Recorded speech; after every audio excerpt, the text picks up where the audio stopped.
Hello everybody, welcome to this IELTS listening preparation video. Today I'm going to tell you all about the note, form, and table completion question type for the listening section of the IELTS exam. You should be really excited because this is the most popular, well-known question type, and guess what? It's considered the easiest question type.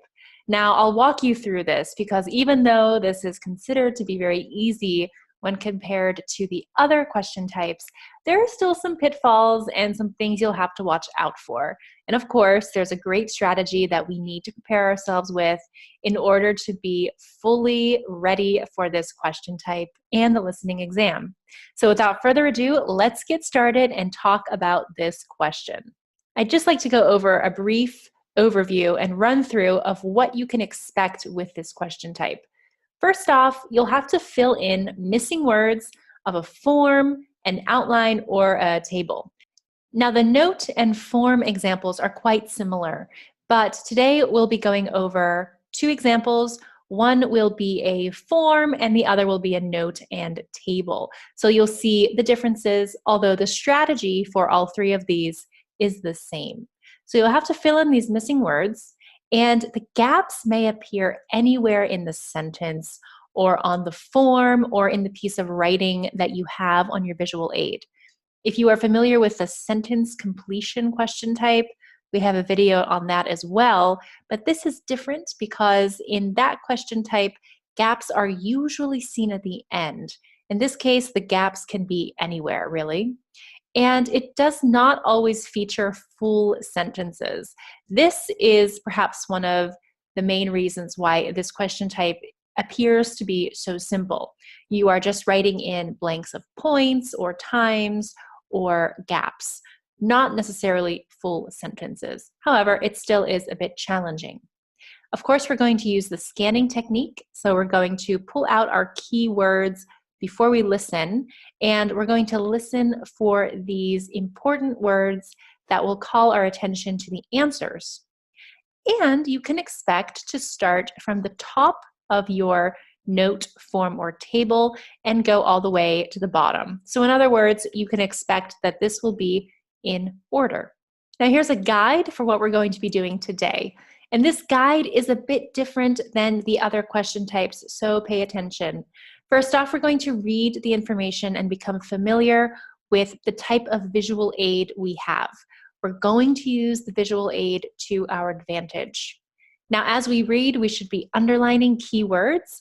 This step is going to be minimal. So I would suggest combining it with step number 1, reading the information. Now, as we listen to the listening prompt, we're going to take notes according to the section. Today, we're going to be in 2 different sections. But unlike the other question types, we really wouldn't suggest making a separate outline or chart for this type of question. You should really just write directly on your visual aid or keep an outline on your visual aid. This question type is usually going to be with a monologue in section 2 or a conversation in section 1 in most cases. Of course, anything can really happen, but you can expect that this question will be in sections 1 or sections 2. We'll go through the strategy for taking notes in just 1 minute, but be aware that you'll write directly on the visual aid or right next to it. And of course, since you're going to be writing out words, it's extremely important to be accurate. You want to pay attention to how many words you need to write, 1 word, up to 3 words. This will vary. And you want to make sure that you're writing in a legible manner. We suggest all capital letters. We'll be looking at sections 1 and 2. Our first example will be in section 1.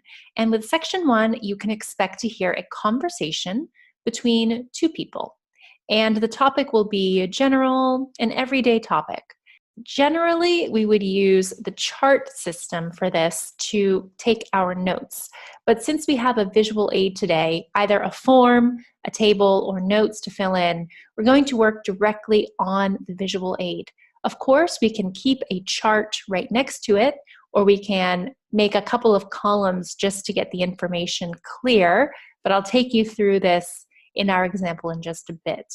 This section is known for being one of the easiest sections, if not the easiest, because it's a general topic. Our second example will feature section 2, and now this section is a monologue, so you'll hear only one person speaking. Just like section 1, it will be a general topic, and so you'll have to follow key information in the monologue. An outline system is really best for keeping all this information clear, but the visual aid will probably already be in some sort of outline or note fashion.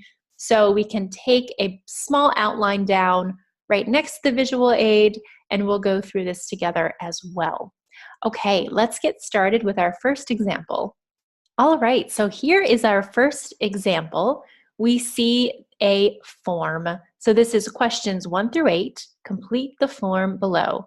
And it's some sort of form for a shipping agency, so that's good to know.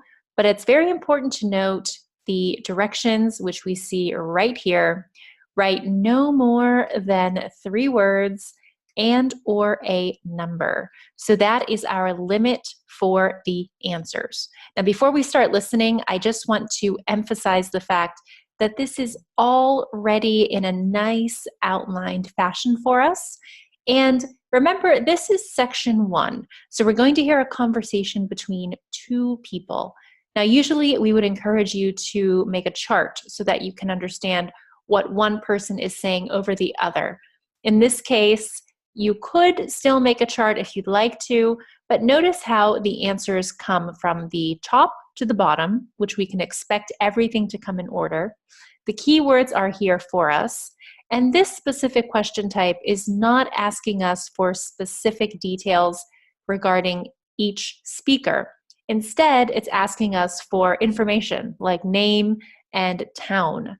So I would not worry about making a chart in this case. Remember, this question type is a bit different than the rest. What I would do is make notes right here next to your visual aid and fill in the information as necessary because everything is labeled for you. That's why this question type is generally considered to be pretty easy. So before we listen, we're going to take some time to read the information and underline our key words. Keywords in this case are very minimal and they're quite simple. It will just be this information here that we're reading. So in this case, it would be best to do this at the same time. We're going to read the information and underline the keywords. So again, it's going to be a shipping agency. Okay, this is a customer quotation form. So we could expect one person to be the customer and the other person to be perhaps a customer service representative or someone from Packham's shipping agency. Now, an example has been done for us. The country of destination is Kenya. Let's go ahead and read down below. We see name is Jacob, and you see how there is something here. Now, Jacob is a first name, so we can be on the lookout for a surname. So that's good to remember here. We have address to be collected from, and we already have a city perhaps or an address because this would be RD. So we'll have to look for information here. We have the town as Bristol, and we'll need a postcode. Now, if you're familiar with postcodes, you should know that they could be either numbers or letters. So this is very important here.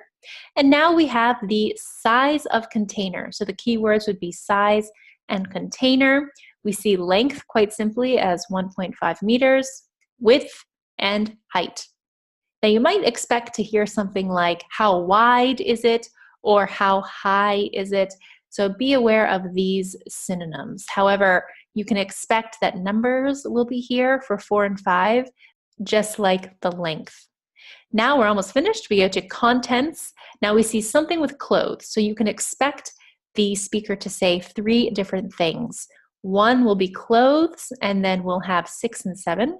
Remember, when you have questions like this, you do not necessarily have to put them in the order that you hear them. So for example, something could go in 6 just as it could go in 7. There is not one specific answer for 6, and there is not one specific answer for 7. So that actually works out in our favor. And then the last one is the total estimated value. Very important for the total here. We're going to need a number, as this is pounds. And that's it. That is the information here and the keywords that we need to look for. I even did this a bit slower than I normally would, just so that everything was clear. So you could do this very quickly in your 20 seconds. Now here on the right-hand side, we can ignore that for now. I am going to paste the transcript after we listen to this when we go ahead and check our answers. In these boxes, I will be typing my notes as we listen together, and then I'll simply drag and drop these boxes to the area that I would write it in during the actual test. Just trying to make the most use of our visual aid today.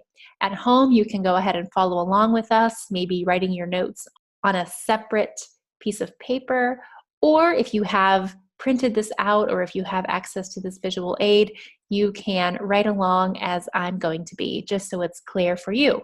Most of all, pay attention to your keywords and do not lose track. Okay, let's start listening.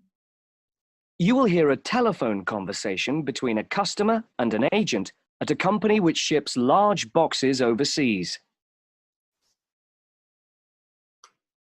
Good morning, Packham's shipping agents. Can I help you? Oh, yes. I'm ringing to make inquiries about sending a large box, a container, back home to Kenya from the UK. Yes, of course. Would you like me to try and find some quotations for you? Yes, that'd be great. Thank you. Well, first of all, I need a few details from you. Fine. Can I take your name? It's Jacob Mkere. Can you spell your surname, please? Yes, it's Mkere. Is that M for mother? Yes, Thank you. And you say that you will be sending the box to Kenya. that's right. And where would you like the box picked up from? From college, if possible. Yes, of course. I'll take down the address now. It's Westall College. Is that Westall? Yes, college. Westall College. And where's that? It's Downlands Road in Bristol. Oh, yes, I know it. And the postcode? It's BS8 9PU.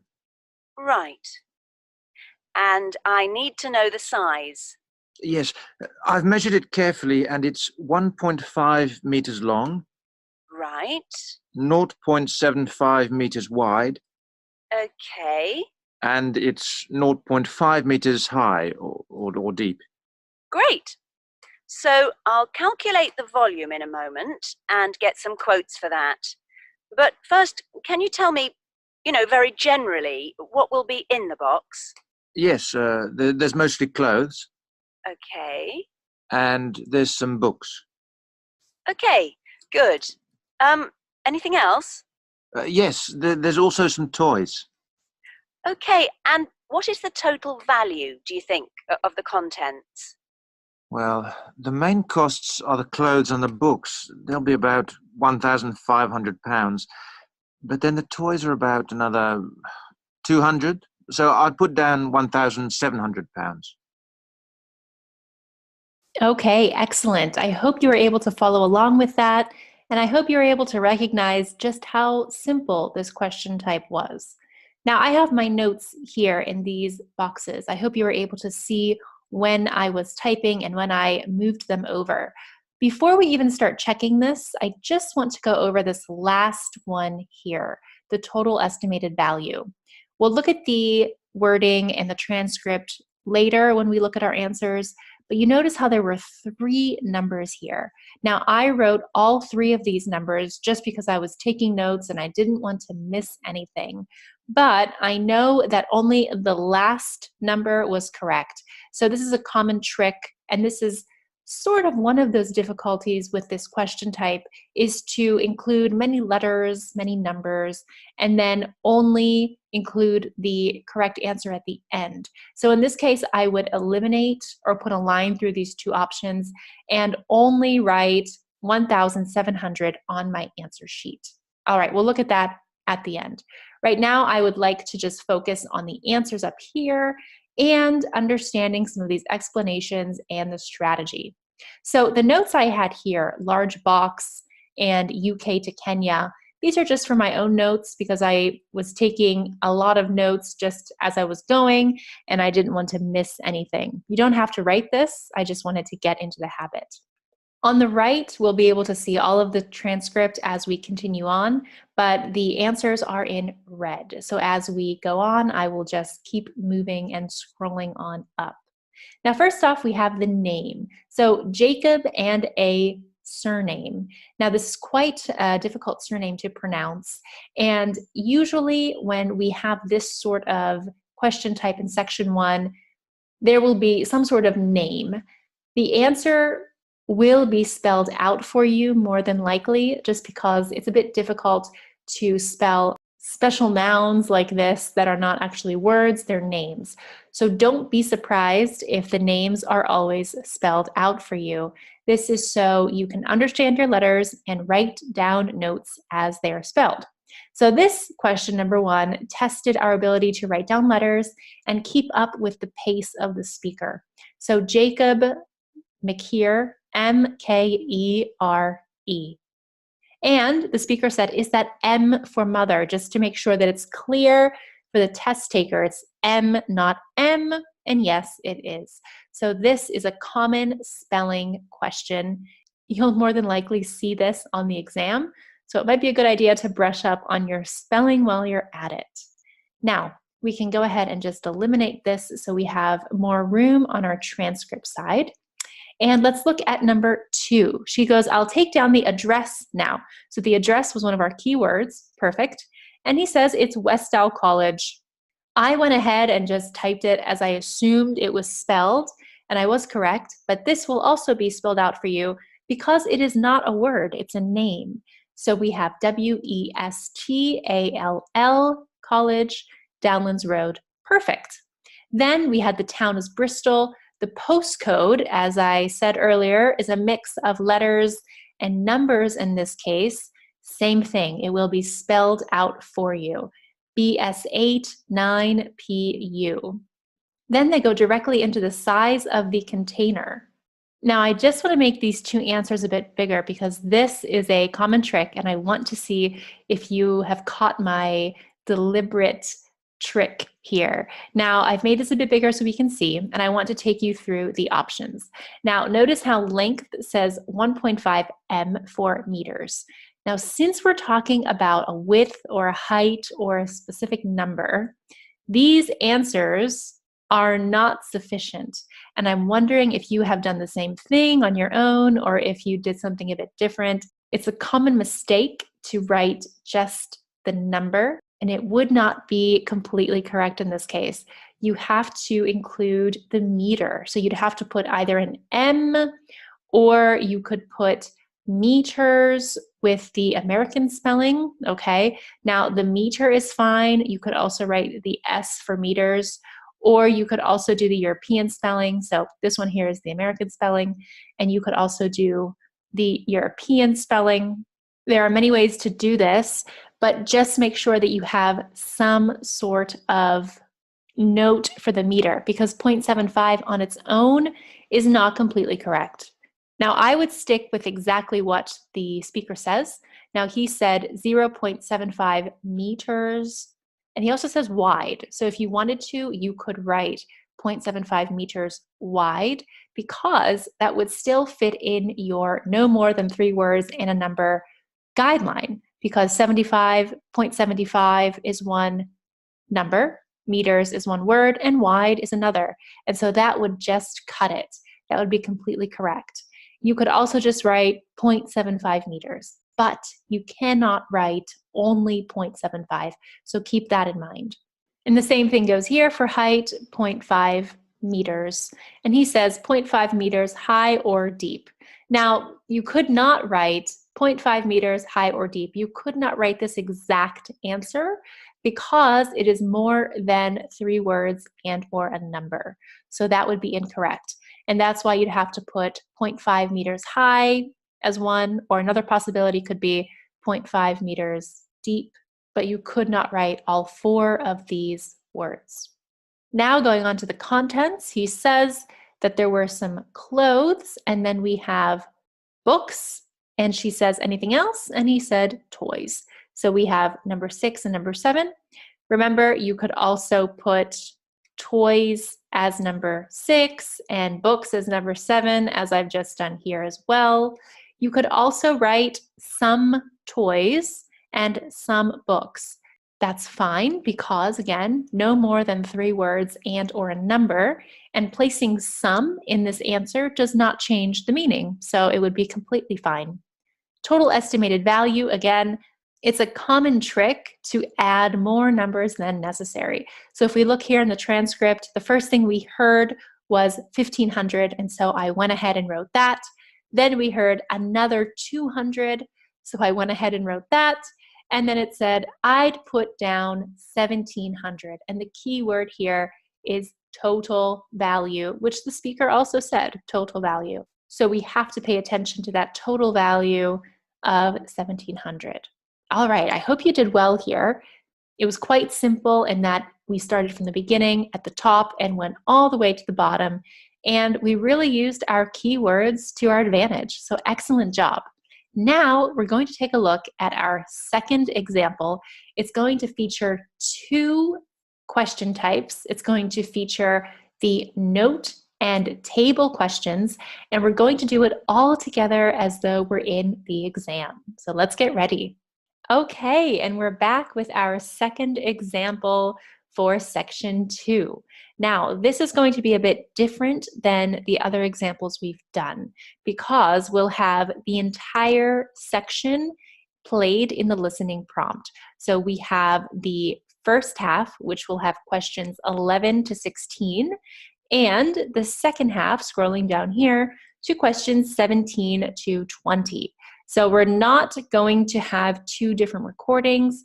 We're going to do everything in just one recording. We're going to underline and read information for questions 11 to 16 first. Then we're going to answer these questions. Then we will do the same thing. We'll read and underline for questions 17 through 20, and then fill out this table. So this is something that you would see on the exam, how section 2 has a note for one question type and a table for the other question type. And this would be section 2. And this is great because this way we can see what it's really like to answer 2 different question types with one listening prompt, and that's great practice. Now, I'm going to just scroll up here. Like we did in the previous example, I'm going to underline with you after the directions are read, and then I'm going to write my notes here and stick them on the visual aid, just so that it's clear it's what I would write in the actual exam. Okay, so without further ado, let us listen to the directions. Then we will underline and go through our keywords together. Section 2. You will hear a radio broadcast called Focus on the Arts. First, you have some time to look at questions 11 to 16 on page 4. All right, and that is what you would hear in the actual exam.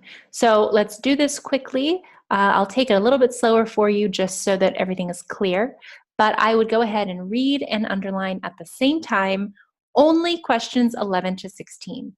Now I'd quickly make a note that we have no more than 3 words and or a number. I know we're talking about the arts, something that this is well known for, something it's famous for. Now the complex is made up of or consists of these things. So since we have this lengthy list, what I would do is make a small X, so something like this, every time the speaker mentions it. This way you know that the speaker is going in a certain order, and you will hear the one word that is not part of this list, and that is your clue to write it in number 12. So let me just go ahead and erase these marks so we don't get confused when the listening is played, but that's always a great little strategy for any time you see a lot of lists here. All right, then we're going to look at the historical background. I'll underline this. Years and dates are excellent keywords, so 1940, 1960s.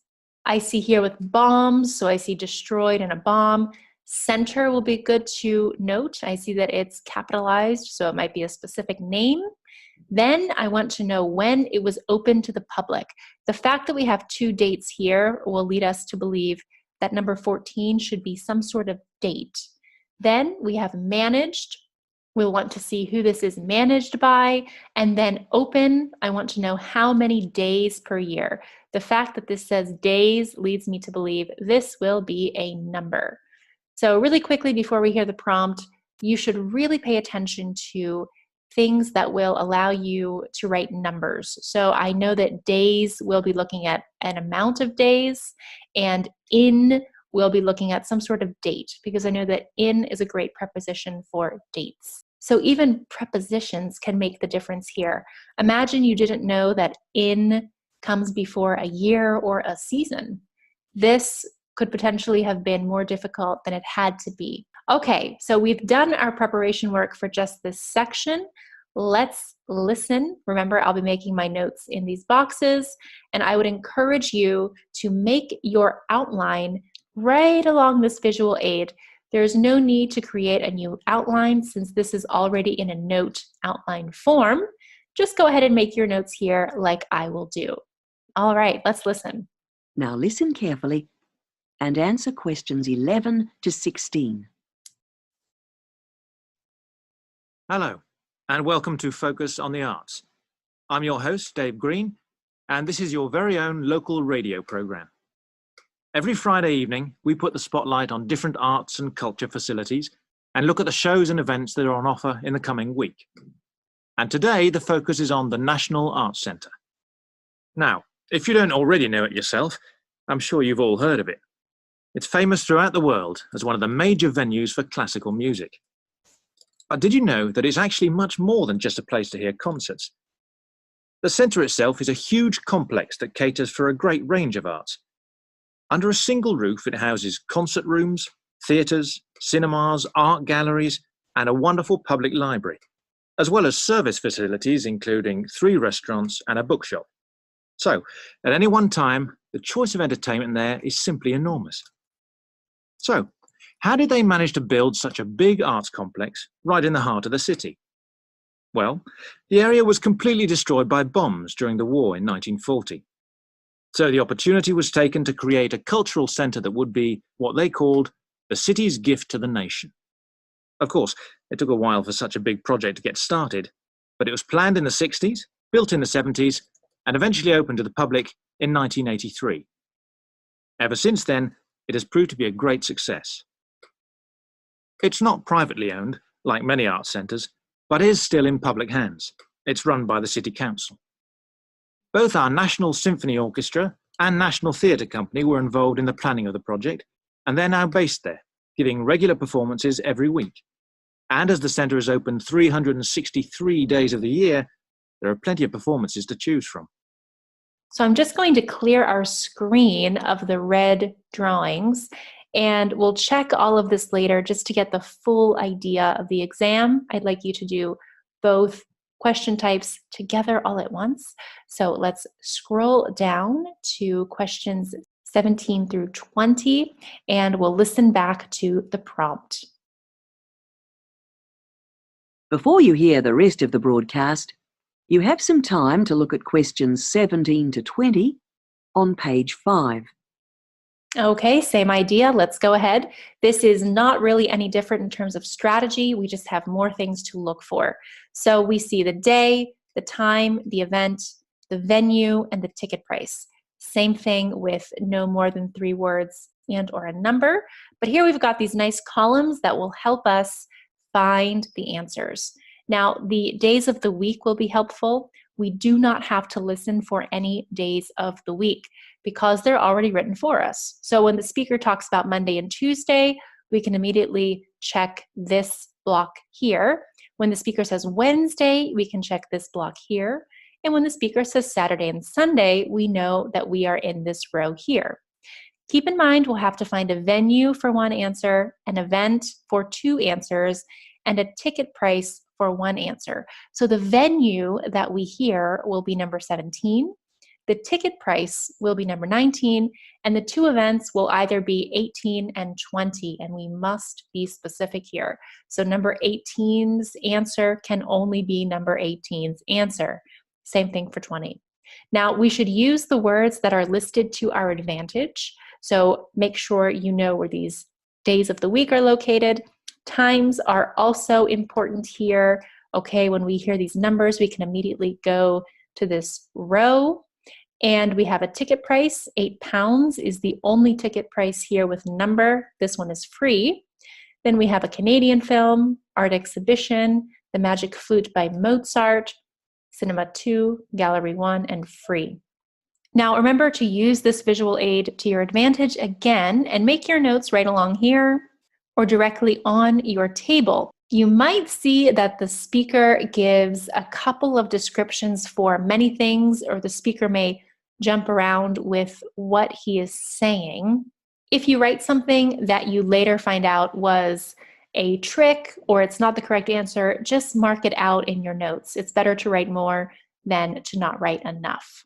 All right, let's go ahead and prepare for our listening 17 to 20. Now listen and answer questions 17 to 20. So, to give you some idea of what's on, and to help you choose from the many possibilities, we've made a selection of the star attractions. If you're interested in classical music, then we recommend you go along to the National on either Monday or Tuesday evening at 7:30 for a spectacular production of The Magic Flute, probably the most popular of all Mozart's operas. It's in the Garden Hall, and tickets start at only £8, but you'll have to be early if you want to get them that cheap. And remember, it's only on for those 2 evenings. For those more interested in the cinema, you might like to see the new Canadian film, which is showing on Wednesday evening at 8 p.m. in Cinema 2. And that's called 3 Lives. It's had fantastic reviews, and tickets cost just £4.50, which is a reduction on the usual price of £5.50. So it's really good value, especially for such a great movie. But you can see the centre's main attraction at the weekend, because on Saturday and Sunday, 11 a.m. to 10 p.m, they're showing a wonderful new exhibition that hasn't been seen anywhere else in Europe yet. It's a collection of Chinese art called Faces of China. That's in Gallery 1. And it has some really fascinating paintings and sculptures by leading artists from all over China. And the good news is that it's completely free, so don't miss it. So why not go along to the National Arts Centre next week for one or all of these great events? And you can always pick up a programme and check out all the other performances and exhibitions on offer, or coming soon, on almost every day of the year. Next week, we'll be looking at the new Museum of Science. That is the end of section 2. You now have half a minute to check your answers. All right, that's the end of section 2. So in theory, we would have 30 seconds to check our answers, check our notes, make some guesses if we really weren't sure. But you'll see that we sort of did everything at the same time as we were listening. Now I've cleaned it up a little bit. I've gotten rid of the boxes here, but we're going to go over this all together. So I'll scroll back up, and soon you will see the transcript of the entire section on the right-hand side. Okay, and here we are with our transcript. So we'll start from the beginning, and you saw that it came very much in order, just like it would for this question type. Now he starts off by saying it's famous, so the National Arts Center is famous throughout the world. And I did mention this when we were going through our keywords. Keep your synonyms close, because the listening exam will use various synonyms, different ways to say things to test your knowledge of vocabulary. And so it said it's famous throughout the world as one of the major venues for classical music. And so we have classical music, 2 words. It fits within our structure, and it is the answer to number 11. Now, as going down here for what the complex consists of, you saw that I made general marks and lines to go through the list. The list definitely came in order, And the last thing that was mentioned by the speaker was a bookshop. So he talked about the concert rooms, theaters, cinemas, art galleries, public library, 3 restaurants, and a bookshop. So there we go. Bookshop is the correct answer. Now you could also say bookstore. That would have been accepted just because it would be the American way or North American way to say bookshop, but I would play it safe and write exactly what you hear. Now for the historical background, these dates really did help us because he talked about how the area was destroyed by bombs during the war in 1940. And then he also mentioned the 60s. So you see that 60s was here as a clue. And he said that it was planned in the 60s. So we have this word here. It was planned in the 60s, built in the 70s. Now this is something that was meant to throw us off guard since 70s was not included, but I hope we didn't fall for that. And it said it was opened to the public in 1983. So we have the exact keywords in the transcript, open to public, and then the year 1983. Managed, we see here that it's not privately owned, but it is still in public hands. It's run. So run here is a synonym for managed. It's run by the city council. And lastly, it said that it is open. The keyword open was used 363 days of the year. So here we see 363. We knew it was a number. We also knew that this date here was going to be a number because of the preposition in. So excellent job if you were able to follow along. Now note that the keywords are very important. In general, for any question type on the listening exam, you'll have to pay attention to your synonyms. So even though this is considered one of the easier question types, don't forget about your synonyms. You see here, it's really helpful. Let's focus on the second half of the section now. Okay, we're looking at the second half. Let's start with number 17. Notice how the speaker spoke for a little bit beforehand, but the keywords Monday or Tuesday, 7:30, and the magic flute, these were all given in the transcript. So these are 3 clues that should have told us to look at the venue first. Also, as we know, these are more than likely going to come in order. So 17 was our first answer and the first thing we heard in the transcript. He said it's in the garden hall. So it's pretty quick, and that's why there are so many clues beforehand, because the answer is given and it's pretty quick, so we don't want to miss it. So you could write the garden hall. You could also just write garden hall, but both are correct because the garden hall still fits within our 3 words and or a number. But remember, these articles indefinite and definite are not obligatory. Let's continue on to number 18. We saw the keyword of Canadian film, so that came first. Also cinema, sorry, that came first. We have cinema, Canadian film, Wednesday, 8 p.m., cinema 2, and finally it tells us 3 lives. So notice how there's a lot of buildup, because if you miss it, you really don't have another option. So pay attention to your key words.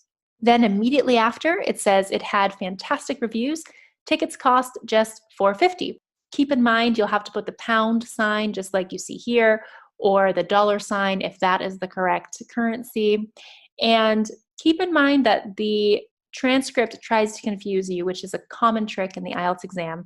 It said here immediately after $5.50, and they do that on purpose because they know that people will have gotten lost and they'll just be blindly listening. So they'll throw out a couple of prices or a couple of numbers just to confuse you. So always make sure you're listening actively and you're listening attentively. Okay, the last one, we have number 20. It was at the very end. Now, it says again, Saturday and Sunday, 11 a.m. to 10 p.m. Many, many keywords and many clues for us. We see that it is a collection of Chinese art called Faces of China. So I went ahead and wrote that down. There are a couple keywords after as well, so this is a bit more difficult. And it said it's in Gallery 1, which is right here. And then at the very end, it said it was completely free.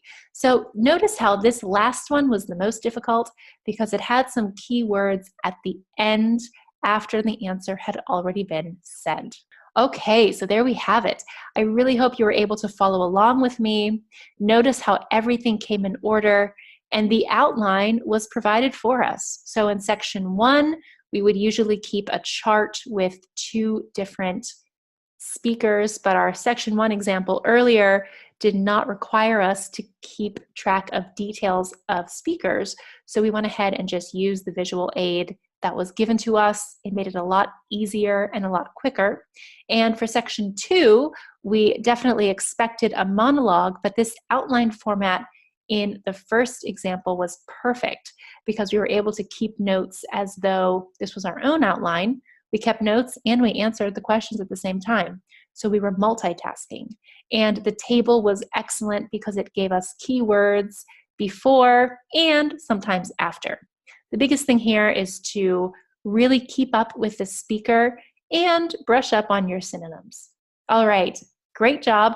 Let's wrap up this lesson with some do's and don'ts. Okay, it's time to wrap up this lesson now with a couple of do's and don'ts. First off, remember to obviously utilize your time. Now you saw that we didn't have that much to underline in terms of keywords and information, but still make sure that you are using those full 20 seconds to gather everything you need to have the best level of comprehension for your listening transcript. Also, in this time, you could study up on synonyms if you have some time. The synonyms will probably be basic. So for example, today we looked at well-known and famous in our last example, but just be aware that the speaker can use different words to say a couple of words that are already on the outline or the form or the table. This can be done before test day, so make sure you prepare. Then as you're listening, follow and use the visual aid to your advantage. This is very important. You can make your notes right along it. You can make some marks for things that have been said. Really use that visual aid. And of course, since you're writing out things, make sure to write clearly. As always, we suggest capital letters and making sure that everything is legible. Now for some don'ts, make sure you don't waste time. This is directly linked to our steps up here above, utilizing your time, the full 20 seconds. Probably the worst thing you can do is focusing on only one aspect. Because if you focus on one aspect, you may forget to be taking notes, you might forget to be crossing things off, and you might get lost, especially in a monologue like we saw in section 2. Once you get lost, it's very hard to recover from that. So practice your multitasking skills beforehand and don't keep an entirely separate outline. If you've watched our other videos, we actually do suggest keeping charts and outlines on your test booklet right next to the words that you're reading. But in this case, in this specific question type, it's actually best if you use the visual aid that is given to you. You don't want to put any extra work for yourself if the visual aid is already an outline. Also, don't write the incorrect amount of words. Make sure that you are paying attention to your instructions with 1 word only, or 2 words, or 3 words and a number. Our first example had a really good way of looking at this because we had a lot of numbers and words together. And of course, don't leave anything blank. This is the worst thing you could do. Even if you do get lost within the monologue or the conversation, try to write something and hope for the best. Take your best guess. It's better than nothing. All right, I really hope that you enjoyed this lesson today. Like I said, it is one of the most common and sought after question types because it's considered quite easy, but you'll still need to practice it. You don't want to fall for these tricks. You don't want to fall for long monologues and getting lost. So practice this again, follow up on your time, and make sure that you're really taking it seriously. Of course, you can visit us at www.bestmytest.com maximise.com/IELTS for more practice tests, for more examples, and for more lessons. We're waiting for you over there, so go ahead and visit us and continue practicing to get the best score possible. Thanks so much again. Have an excellent day. I'll see you for the next lesson.